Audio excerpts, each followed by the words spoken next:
America at War. Channel 4 News teams up with NBC and CNN to bring you every possible angle of the evolving war.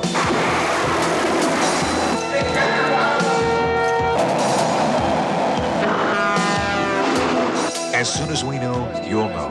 That's our commitment to you. You can count on it, because Channel 4 News is your 24-hour news source. We win. Period. Watch our team work.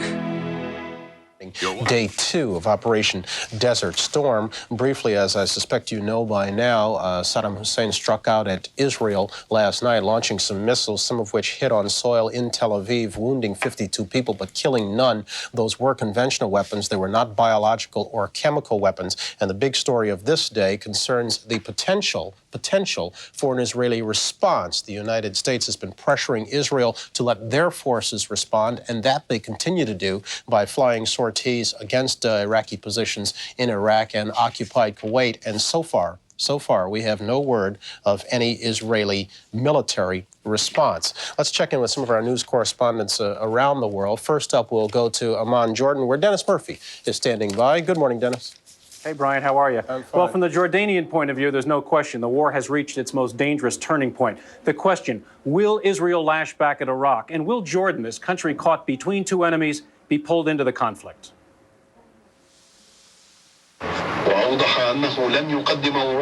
Jordan woke up to the news that Iraqi missiles had landed in Israel, its enemy on the border to the west.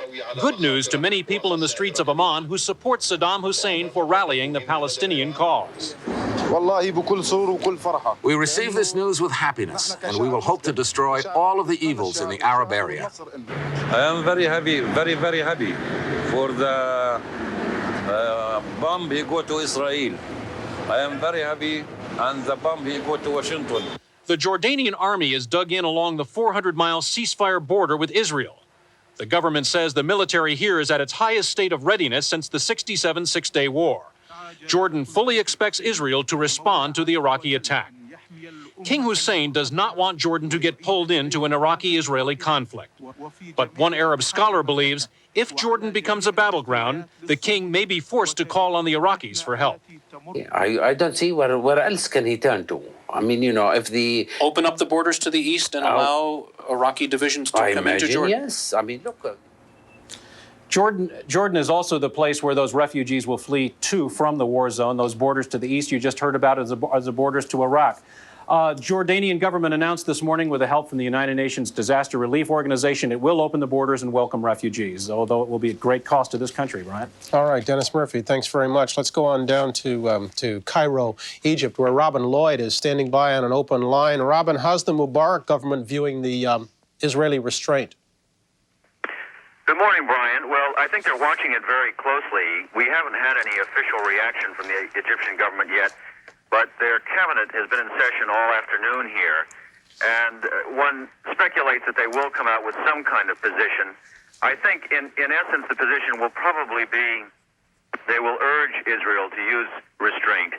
I think Mubarak himself understands the importance for Israel to have some kind of retaliation.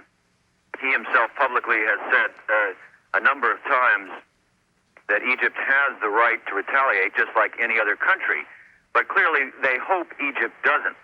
They feel that they hope that Israel does not retaliate. The feeling is that if they do, this will fall into Saddam's hands and might jeopardize the whole operation. Beyond that, Robin, what's the mood in the streets of Cairo? How are the people feeling about the Allied forces striking so hard at Iraq and positions in Kuwait? Well, generally here you have, unlike some other Arab countries, you have a lot of support for the operation.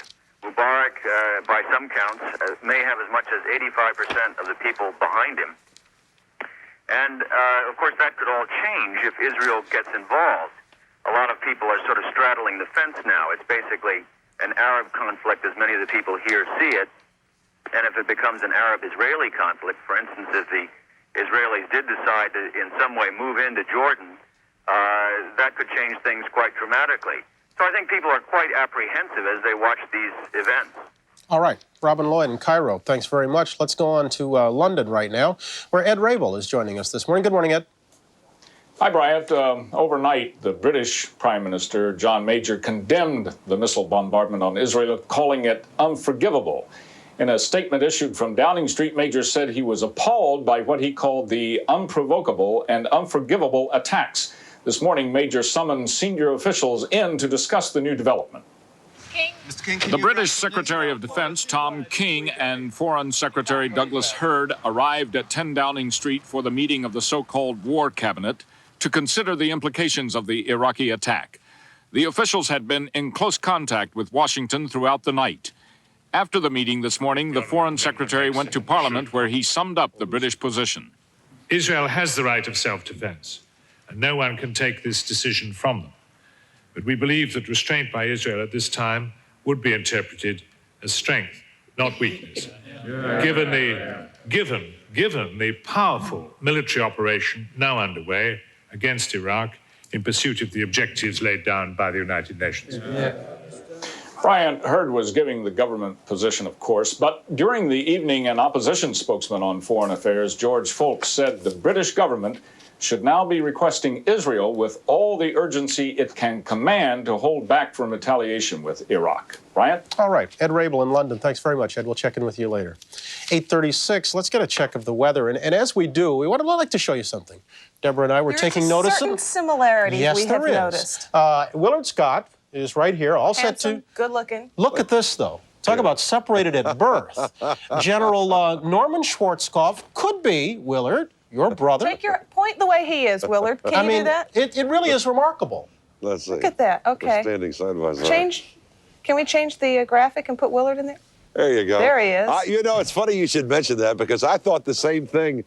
I've got an uncle and looks a lot like the general, and I think we're proud to be a part of the family. I got to say that. He's our kind of a guy. Thank you very much for the comparison. I appreciate that. It's good to be a member of the family and two of a kind and a royal flush. Let's hope sooner than possible.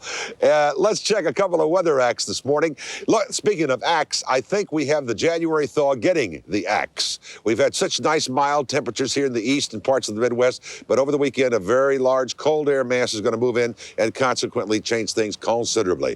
Take a look at the Saudi weather first. Again, this is our satellite map, a little movable satellite map that shows some cloud cover that has been moving over. This will probably be in effect pretty much throughout the afternoon and today, bringing not only clouds but cooler temperatures, maybe 15 degrees cooler. Yesterday, high of 65, 70 degrees around Kuwait City itself and in the northeastern quadrant of the eastern province of Saudi Arabia. That'll be a little cooler, cloudy, and maybe even some scattered showers.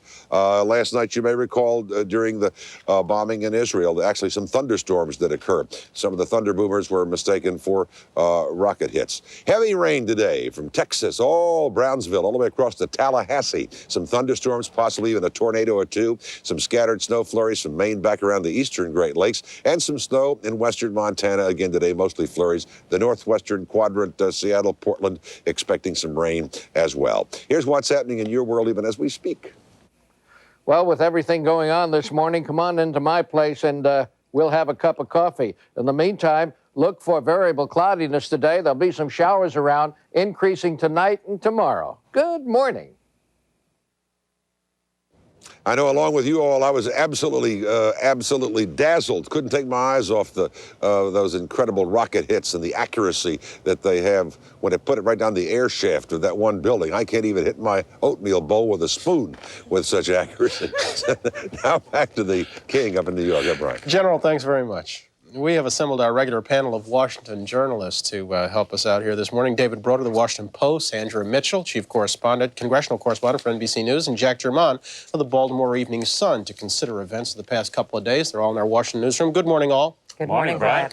Let's talk about what George Bush has done this week. I mean, I'm tempted to say that it reminds us of that song, Home on the Range, never has heard a discouraging word. Has anybody heard, what are you hearing down there? Let me put it that way. David, I'll start with you. Clearly, to this point, the president is doing very well. Public opinion, congressional opinion.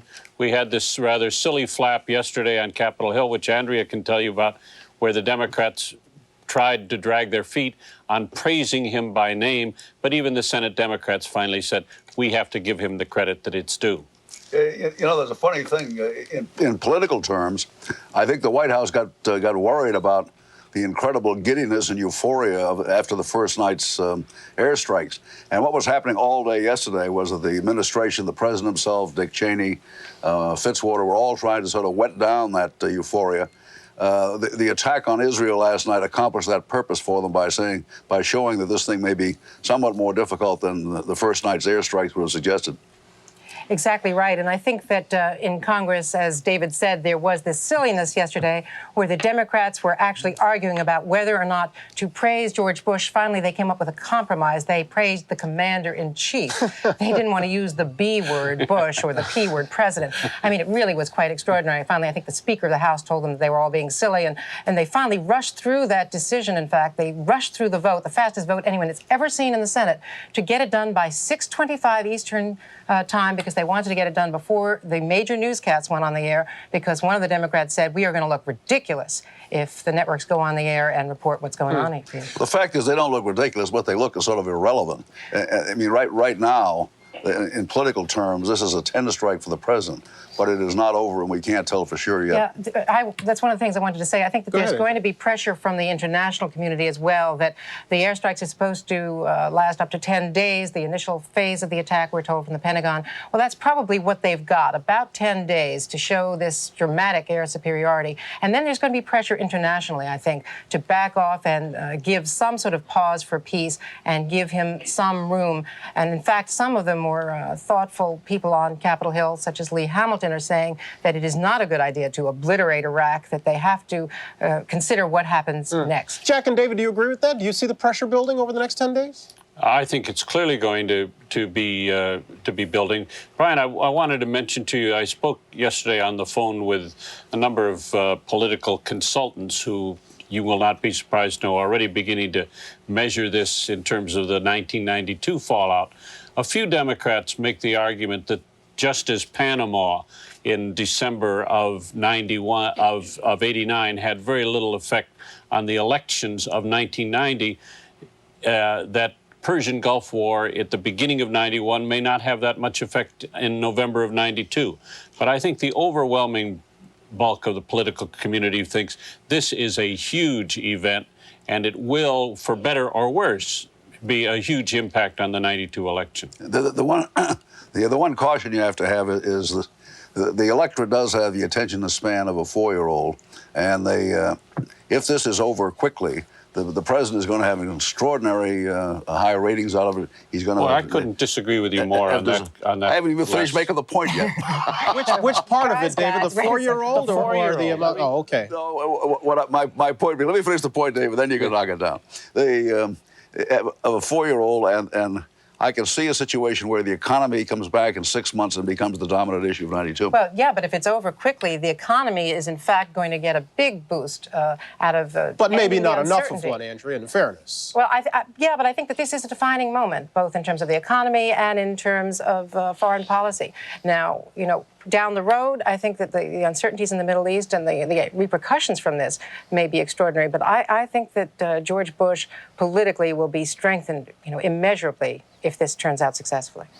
Brian, a point that Mitch Daniels, the former Reagan White House political advisor, made, which I think all of us could agree is good news. He said, whatever else, this is going to have the effect of delaying the start of the 92 presidential campaign.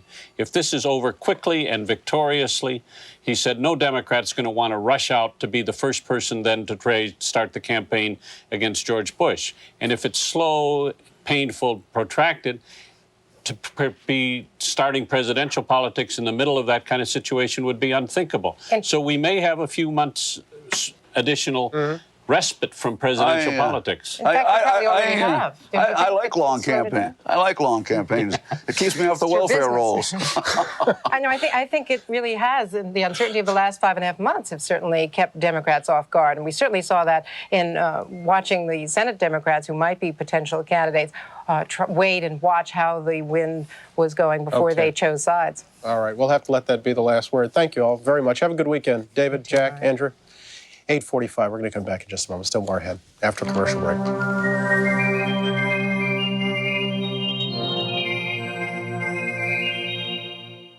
You're going to be knocked over by Tartar Control Aquafresh. It reduces ugly tartar and more. It helps remove plaque and fights cavities with fluoride, with taste that knocks over the leading brand. For a great deal more, get Tartar Control Aquafresh. People like you are determined to win. You don't settle for being second best. Neither do we. We're Century 21. And if you want to make the most of your future, talk to us during Career Opportunity Week. We're the largest real estate sales organization in the world. So if you want to be among the best at Century 21, it's as good as done.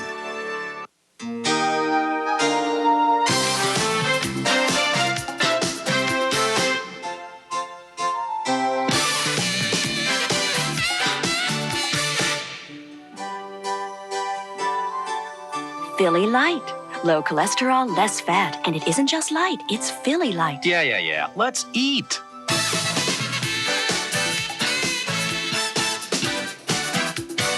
Now that's how to eat light. This motel doesn't have 8-inch masonry walls like Red Roof Inn. Still, you meet some interesting people. You were saying? Well, I grew up in Akron, Of course you did. but when I was 12, we moved to Findlay, where my... Next time, hit the roof. Red Roof Inns. Call 1-800-THE-ROOF. Right now, for every night you stay at a Red Roof Inn, we'll give you something very special to drive away with when you check out. A brand new Lincoln. Get $5 cash back for every night you stay through February 2nd. They destroyed everything he had, everything he was. Now crime has a new enemy, and justice has a new face. Who is Darkman? Find out February 14th at your local video store. The casualty figures in the Gulf War are beginning to come in. So far, they are encouraging, but not if it's your husband who was one of the figures. So far, Americans have lost 3 jets in the fighting. At least 1 person has been killed. Every time those reports come in, you can bet it worries a lot of people back home, the family members. With us this morning from Fort Stewart, Georgia, is Major Ann Kinney. She's chief of the Community Health Hospital there at the base. Her husband, Major Joe Kinney, is a staff officer on duty in Saudi, and she's there with her little boy, brand new baby boy, Grant. We wish her a good morning, and we wish a good morning, too, to the Miller family. Veronica Miller is in Norfolk, Virginia, along with her daughters, Ebony and Nikki. Her husband, Billy, has been in the Persian Gulf for just over a year now on board the USS LaSalle. Good morning to both of you. Thanks for being with us. Good morning. Let me ask you to follow up, if I can, on the conversation Bryant was just having. They're already talking about politics and how this Gulf War is going to affect the presidential campaign in '92. Does that bother either one of you any? No, it doesn't. It No, doesn't? not me. No, Why not not? at all. Well, because I think that's something we have to think about. I mean, it's part of the everyday life, and I have complete faith in our president, and I think that everything is going well, and I think that's something that we have to look at, is how the country looks at this event as a whole.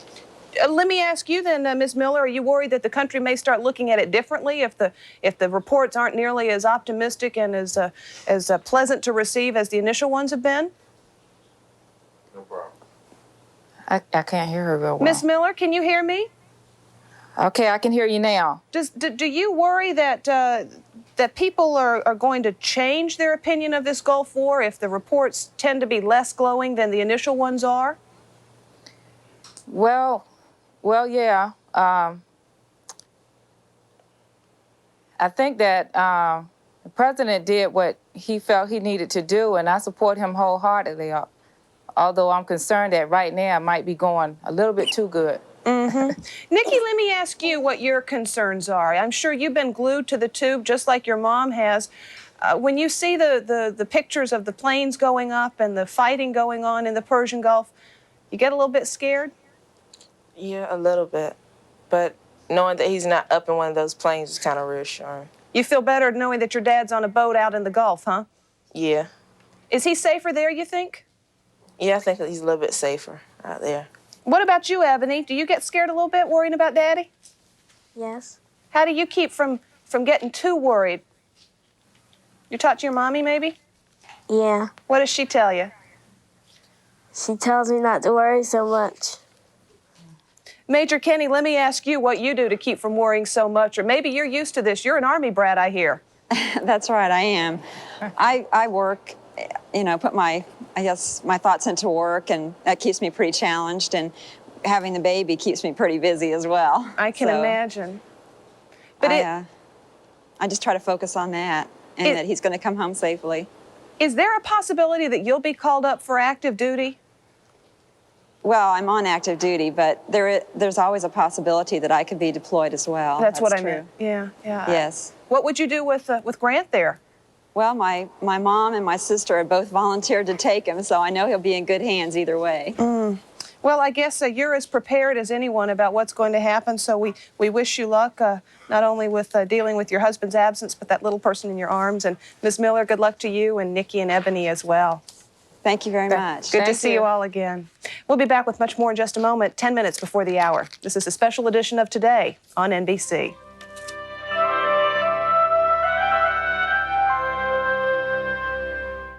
Now your dreams can become reality. Bears Furniture, Florida's quality leader, brings you the finest in home furnishings and savings. During the celebration of the opening of their new West Palm Beach store, Bears offers all Drexel, Heritage, Henredon, and more at extraordinary savings. Plus, you can have an opportunity to win a trip for two to London on Delta Airlines or $15,000 of home furnishings. Visit any Bears store for details and save. It's only at Bears where your home furnishings dreams become reality. Nobody beats Home Depot. Nobody. Home Depot will beat any price, any store, any identical item, any day. And low prices are just the beginning.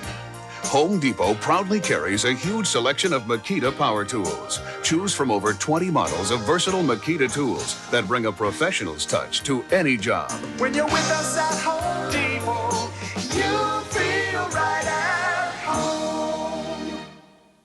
Buick presents a special price opportunity on the little limousine, Skylark. Well, it is such a pleasure to sell somebody a car and to know that you're selling them something that they're going to really enjoy. Now, a whopping $1,250 cash back helps you buy Skylark loaded for about $11,000 before individual dealer discount and trade-in allowance. America is back, and it's back with a car called Buick.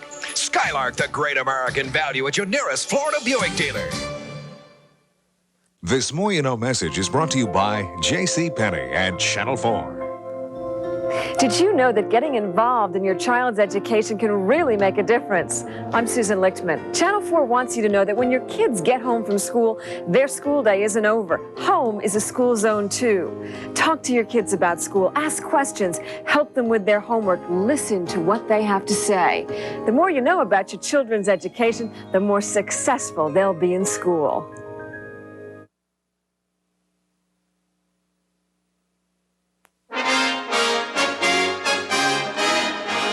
John Chancellor has joined us here in Studio 3B, away from giving commentaries on nightly news. And John, you and I were talking, this operation is now 37 hours old, yet you think the next few hours may be one of the defining moments. Why? I think it will, because I think that Saddam Hussein, I think Iraq still has missiles that can land on Israel, and that could change, as you know, the whole diplomatic and political dynamic of this war. Bob Windrum, our man here at NBC, who tracks these things, believes this morning that that Iraq may have as many as 25 mobile Scud missiles that could be brought out after dark. It's going to be dark in Israel, over in that part of the world, in another couple of hours, brought out and launched. Now, I think you know, but can I tell the audience how these things work? Please. It's not a fixed site. It's a big 8-wheel truck with a missile on it. They drive it out of a cave or a sand revetment. They drive it to a pre-positioned place. There are almost ruts in the road. They fit that truck into those ruts, and all they have to do is fire it, because it's aimed at a particular target at that point. But John, don't the relatively light damage, and I'm using General Schwarzkopf's term, relatively light damage, does that not indicate to you the ineffectiveness of these weapons? Yes, what bothers me is not the effectiveness or ineffectiveness of the weapons, but the pressure that these weapons, effective or ineffective, will have on the government of Israel. That obviously most Americans would like, and certainly the American government would like Israel to be strong and cool and resolute and not get involved in this war. That's terribly important. On the other hand, you can't tell a sovereign government, a country, not to go to war when it's attacked. So that the next few hours, I believe, will be very important if we're right, and there still are some missiles that could be fired at Israel. The government of Israel may come under such pressure to respond that it will fire Jericho missiles at Baghdad. But we heard the president drawing a fairly optimistic scenario that even if Israel struck, he could hold the coalition together. You dispute that? No, I hope he can hold it together, but I also think of the millions and millions of people, Muslims around the world, whose attitude, they haven't really started rioting yet against the United States, but they certainly will start rioting if Israel joins the war against Iraq. You surprised Israel's restrained itself to this point, and we're now about 10 hours, more than that, almost 13 hours past their attack? Well, so far, I think American diplomacy is working brilliantly. And I think that when Larry Eagleberger from the State Department went to Tel Aviv and Jerusalem and talked to the Israeli government, he outlined it for them. I think Jim Baker, the Secretary of State, has been terrific. And this is working. My only fear is that if Saddam Hussein manages to get some missiles fired in the darkness that's about to fall over there, then we may have to go through this whole process again. John Chancellor, thank you, buddy. Thank you. We're going to come back in just a moment. 56 past. This is Today on NBC.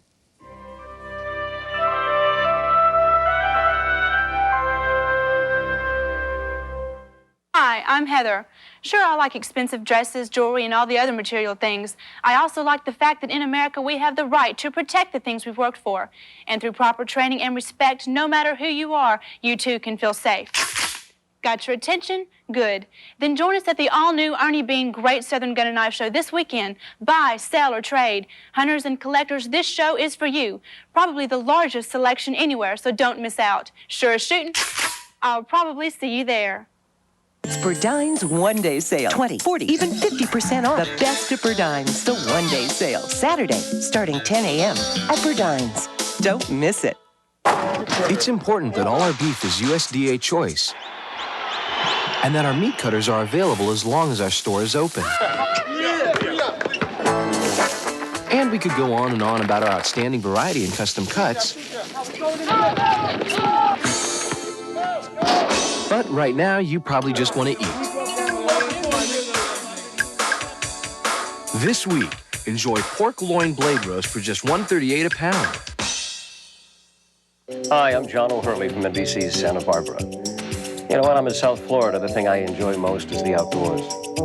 So I want you to join us here at Channel 4 in our campaign to preserve and protect South Florida's precious environment.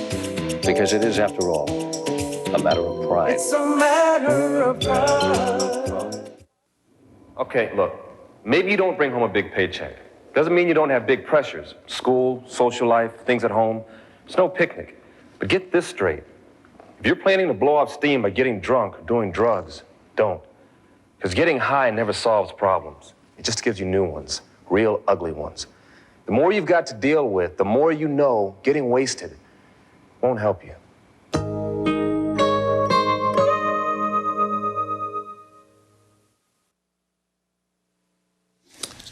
Coming up on 9 o'clock on a Friday morning, normally that's goodbye for us and wishing you a good weekend. Not today. Instead, it figures to be halftime. We're going to come on back. We'll be here till noon after station break. Legal news you'll need to know and you'll never forget. Trial Watch. Real people, real trials. Premiering Monday, January 28th on NBC. Trial Watch. I'm Pam Salisbury. And I'm Ed Odell, inviting you to a celebration of Dr. Martin Luther King's birthday on Monday, January 21st. Join us at the Martin Luther King Memorial Parade beginning at 10 a.m. And then after the parade, there will be an international festival at Martin Luther King Park from 1 to 5:30. Visit the Channel 4 Budweiser Hot 105 stage and dance to the beat of MCs of rap and Irk and Jerk. Irk and Jerk? Irk and Jerk, that's what I said, and there'll be much more. Remember, keep the dream alive. Turn on to flowers, turn on to spring, switch on to fresh and make your house sing. New Scent Island by Windmere is the super fresh plug-in electric air freshening system that uses patented fragrance cartridges to freshen up to 30 days. Lemons, fresh potpourri, Scent Island for fragrance you almost can't see. Turn your home onto freshness with Scent Island by Windmere. Available at Eckerd Drug. JCPenney Red Tag Sale going on now. Take an extra 40% off all Red Tag merchandise store-wide. Savings at their best through Monday only at JCPenney. Watch our teamwork. Channel 4 News. From NBC News, this is a special edition of Today, America at War. Now once again, here are Bryant Gumbel and Deborah Norville. Welcome back to Studio 3B on a Friday morning. It's 9 o'clock here in the East. Along with Deborah Norville, I'm Bryant Gumbel. We're again extending our day to bring you up to date on all the latest developments in the Gulf. And I think we could safely say that most of the developments on this day have been good. Most of the developments on this day have been good. We had a briefing from Riyadh from General Schwarzkopf, who said that things are proceeding exactly according to plan. He's pleased with the way the operation is going. And so far, the American casualties have been limited. 3 warplanes down, 5 crewmen missing, 1 death confirmed. And maybe the best news is that so far, Israel has not responded militarily to rocket attacks incoming from Iraq last night. And we all know if they had chosen to respond militarily, it certainly would have changed the dynamics of this operation. Let's begin this hour by checking in with our correspondents around the world. We start this morning with Martin Fletcher, who's on the phone from Tel Aviv. Martin? I'm here. Yes, Brian? Martin, how do you explain this Israeli decision? It must have been taken with great reluctance to not respond. There was a lot of pressure to strike straight away, Brian, and there had been a decision taken. I understand that if Iraq had attacked with chemical weapons, then Israel would have retaliated immediately. As it turned out that the attack last night was the conventional warheads. Israel did not. Then the Israeli cabinet met this morning and decided to give the United States more time to destroy those missiles, more time to take away the threat against Israel. But Israel, I understand, has taken a decision that if another missile lands in Israel from Iraq, then Israel will hit back, Brian. What's